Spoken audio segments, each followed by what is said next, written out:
सादर नमस्कार, सादर जय जिनेंद्र। क्षमा ब्रेकिंग जैन न्यूज प्रतिदिन प्रातः, दोपहर एवं रात्रि में देश भर से संपूर्ण जैन समाज से संबंधित सही और सकारात्मक समाचारों के लिए देखना और सुनना न भूलें। साथ में आपसे विनम्र निवेदन है कि यदि आपने इस चैनल को सब्सक्राइब नहीं किया है तो कृपया अवश्य कीजिए और शेयर और लाइक करके धर्म प्रभावना में सहयोगी एवं सहभागी बनिए। लखन पटेल जी मालूम है मुझे, जो वर्तमान में एक बहुत अच्छा दायित्व पाल रहे हैं। पशुपालन विभाग उनके पास है और पशुपालन विभाग में सारी गौशालाओं का संचालन इनके ही नेतृत्व में हो रहा है। बहुत पुण्य का कार्य कर रहे हैं।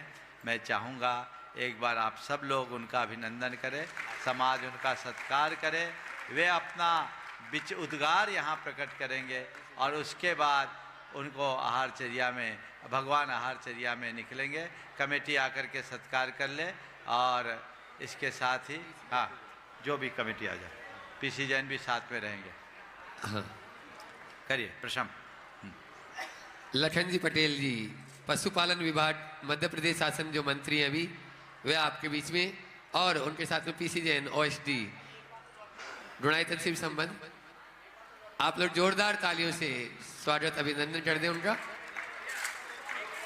और माइक पहुंचा दें।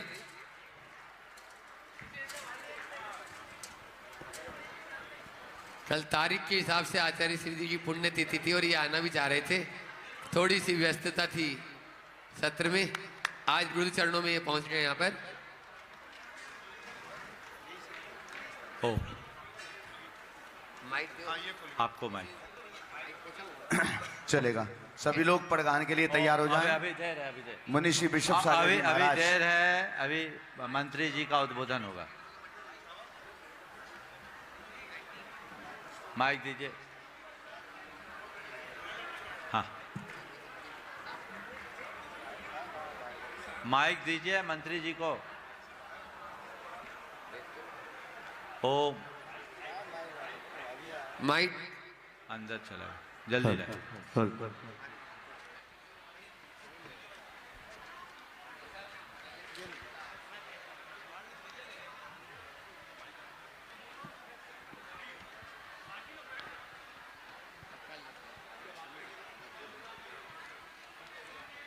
सभी लोगों को मैं अनुरोध करूंगा, एक बार जोरदार जयकारा लगाएंगे। बोलिए कुंडलपुर के बड़े बाबा की, कुंडलपुर के बड़े बाबा की, आचार्य विद्यासागर जी महाराज की आज के इस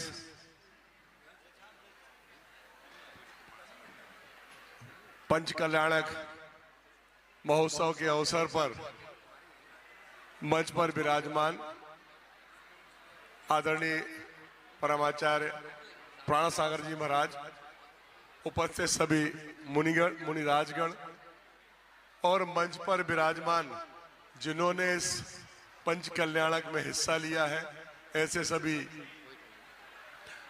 भाई बहनों और उपस्थित सभी जैन समाज के मित्र, माताएं, बहनें। एक मिनट देखिए, अभी भगवान को निकलने में देर है। सब शांत हो जाए, बैठ जाए, शोर न करें। आप इनकी बात को गंभीरता से सुनिए, इतना शोर उचित नहीं। एक भी व्यक्ति खड़े न रहे, सब बैठ जाए, जो जहाँ है वहीं बैठ जाए और आप थोड़ी देर के लिए मौन ले लें। जल्दी से आपको सूचना दे दी जाएगी, उसके बाद भगवान उठेंगे। आप बैठ जाइए, जल्दी से 10 सेकेंड में बैठिए। ओ शीघ्रता से बैठिए, वॉलेंटियर भी बिना आवाज के बात करे। ओ महिलाओं की बहुत आवाज आ रही है मेरी भाई ओर से। सब शांत हो जाए, शांत। अब बोलिए। एक बार फिर से सब जोरदार जयकारा लगाएंगे। परमाचार्य प्रमाण सागर जी महाराज की जय। हेलो। आज मैं बहुत प्रसन्न और अभिभूत हूँ आपके बीच में अपने आप को पाकर। मैं आना तो 2-3 दिन पहले भी चाहता था, परंतु स्वास्थ्य खराब होने के कारण मैं आपके बीच में दर्शन करने नहीं आ पाया। इसके लिए मैं आपसे क्षमा चाहता हूँ। आपके आने से इस भोपाल जैसी नगरी में पंच कल्याण का आयोजन हुआ और बहुत अच्छे मंदिर का निर्माण होने जा रहा है, जिसके कारण आज भोपाल और भोपाल के आसपास धार्मिक वातावरण बना हुआ है। मैं आपसे 2-3 अनुरोध करना चाहता हूं। आपने जैसे कहा, हमारे यशस्वी मुख्यमंत्री आदरणीय डॉक्टर मोहन यादव जी ने सरकार को लगभग 1 वर्ष पहले संभाला और उन्होंने मुझे इस विभाग का, जो विभाग आप लोगों के दिल से जुड़ा हुआ है, संत मुनियों के दिल से जुड़ा हुआ है, उसका मुझे दायित्व मिला और मैं लगातार उसमें, लगभग 13 माह हो गए सरकार बने, लगातार उसमें प्रयास कर रहा हूं और आपको अवगत कराना चाहता हूं। जैसे हमने सरकार बनी हमारी, तो हमने सबसे पहले एक फैसला लिया, माननीय मुख्यमंत्री जी ने घोषणा की कि हम इस वर्ष को गौरक्षा वर्ष मनाएंगे और लगातार हम इस काम में अलग अलग गौशालाओं में अलग अलग जगह कार्यक्रम भी कर रहे हैं। और मैं बताना चाहता हूं, आप सबको जानकारी देना चाहता हूं कि हमारा जो आगर मालवा का गौ अभ्यारण्य है, उस गौ अभ्यारण्य में लगातार जिस दिन से हमने घोषणा की थी गुड़ी पड़वा से लेकर के उन आने वाले गुड़ी पड़वा के दिन तक रोज गौ कथा होगी।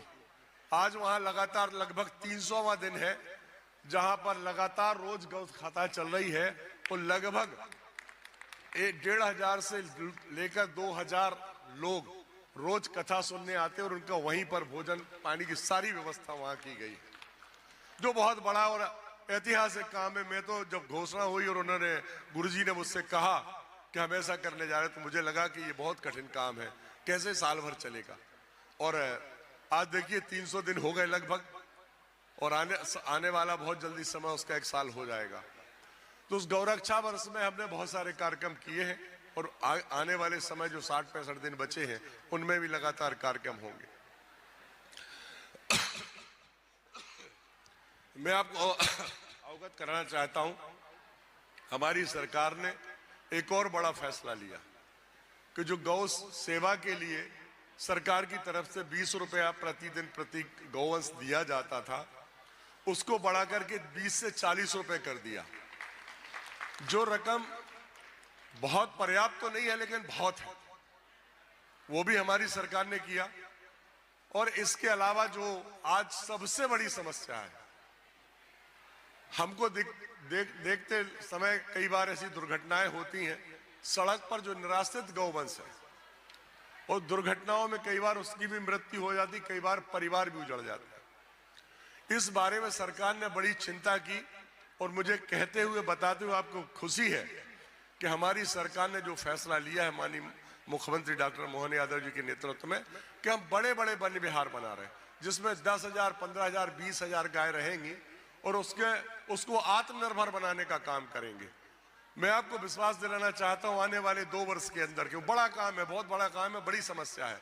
आज हमारे पास सर्वे के आंकड़े हैं, लगभग 8,54,000 गौवंश निराश्रित है, जिसमें से 3.5 लाख गौवंश आज हमारी गौशालाओं में है, अलग अलग जगह, चाहे दयोदय संघ द्वारा हो या दूसरे जो लोग हैं उनके द्वारा चलाई जा रही हो। ऐसी लगभग 3.5 लाख गौवंश अभी गौशालाओं में है।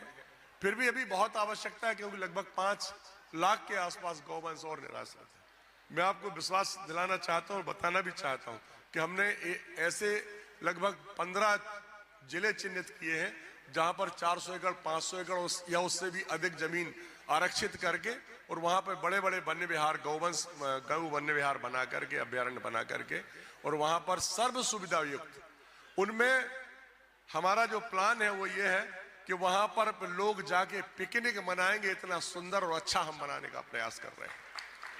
और आपको विश्वास दिलाना चाहता हूं कि आने वाले 2 वर्षों में हमारी योजना लगातार चलती रही तो आपको एक भी निराश्रित गौवंश सड़क पर नहीं दिखेगा। काम बहुत कठिन है, चैलेंज है बहुत बड़ा, लेकिन इस चैलेंज को आप सबके आशीर्वाद से मैंने लिया है। माननीय हमारे मुख्यमंत्री जी के नेतृत्व में हम इस काम को करके जरूर सफलता पाएंगे, ऐसा मुझे पूरा विश्वास है। आपके दर्शन करने का अवसर मिला, मैं सच में बहुत दिल से इस बात को मानता हूं कि जितनी तपस्या त्याग आप लोगों में है वो शायद और किसी में नहीं है।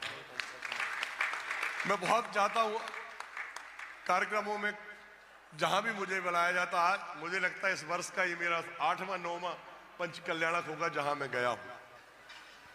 आपने बहुत अच्छी अच्छी बातें लोगों को कही, लेकिन लोक कल्याण मानव जीवन में बहुत सारी समस्याएं भी हैं गुरुदेव, और उन समस्याओं के कारण जो आपने कहा कि आप अपना बैलेंस बढ़ाएं और उस बैलेंस को बढ़ाने के लिए आप दान पुण्य करें। बिल्कुल सही बात है। मैं तो यहाँ तक कहता हूँ कि गुरुवार के जो 5-7 दिन जो यहाँ कार्यक्रम हुए और जो प्रवचन हुए, उन प्रवचनों का 5% जो आपने कहा, 3 आपने जो बताए दानी के, उसमें से जो तीसरी कैटेगरी है 10% वाली, अगर आपके प्रवचनों का 10% भी कोई स्वीकार कर ले तो मुझे लगता है सारे पंच कल्याणक सफल हो जाएंगे, सबको सफल हो जाएंगे।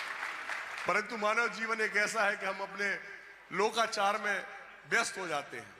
जब तक आप लोगों के कार्यक्रम चलते हैं हम पूरे धर्म में रहते हैं, लेकिन यहाँ से निकलने के बाद फिर हम अपने उस जीवन में लग जाते हैं जो रोजमर्रा की प्रक्रिया है।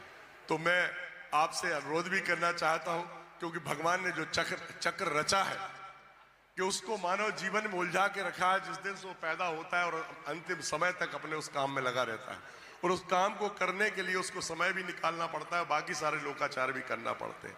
इसलिए आपने जो कहा है, मैं तो इतना ही कहना चाहता हूँ कि 10% कम से कम आपके उद्गारों को अगर हम स्वीकार कर लें तो हमारा जीवन सफल होने से कोई नहीं रोक सकता।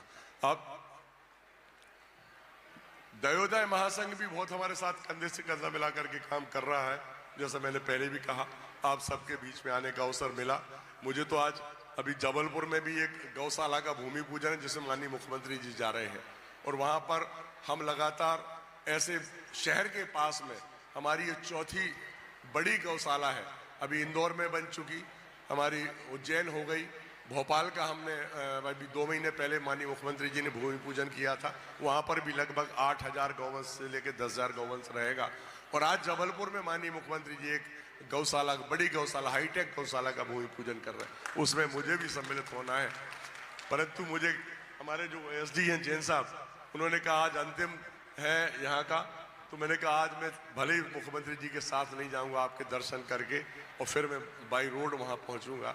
आपके बीच में आकर के मैं बहुत प्रसन्न अभिभूत हूँ, गदगद हूँ, और आप सबका सानिध्य इसी प्रकार हम सबको संदेश मिलता रहे, ताकि लोकाचार से ऊपर उठ करके भी हम कुछ पुण्य कार्य कर सकें। बहुत बहुत चरणों में प्रणाम, नमन। आप सभी के लिए बहुत बहुत हार्दिक शुभकामनाएं। अभी मंत्री जी ने बहुत अच्छी बात कही, और सरकार की जो योजना आप सबके बीच रखी, निश्चित वर्तमान सरकार और माननीय मोहन यादव जी और उनकी पूरी कैबिनेट और सहयोगियों की संवेदनशील संस्कृति निष्ठ मानसिकता का उदाहरण है। मेरा बहुत बहुत आशीर्वाद है, इन कार्यों को आगे बढ़ाए।